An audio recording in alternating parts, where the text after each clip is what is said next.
एक बार की बात है। एक जैन मास्टर के हजारों शिष्य थे। वे नियमों का पालन करते और समय पर योगाभ्यास और ध्यान किया करते। लेकिन उन्हीं शिष्यों में से एक शिष्य ऐसा भी था जो शराब पिया करता।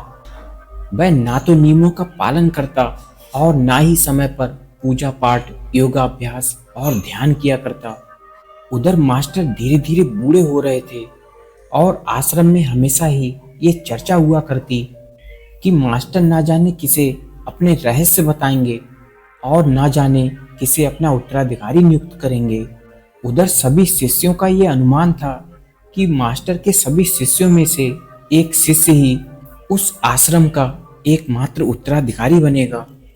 लेकिन मास्टर ने मरने से कुछ समय पहले ही उस शराबी शिष्य को अपने पास बुलाया और उसको सारे ही रहस्य बता दिए और जल्द ही उसे अपना उत्तराधिकारी भी नियुक्त कर दिया। उधर ये बात किसी भी शिष्य के गले ना उतरी।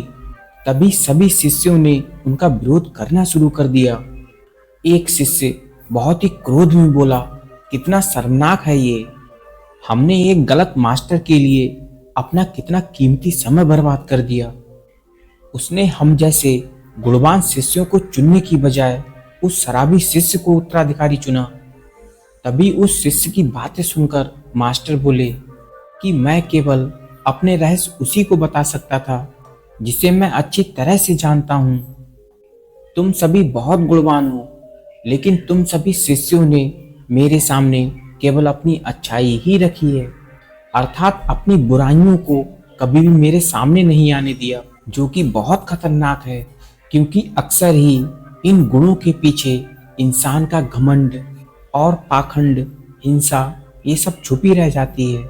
इसीलिए मैंने उस शिष्य को चुना जिसकी बुराइयों को भी मैं देख सकता था और जिसे मैं अच्छी तरह से जानता हूँ।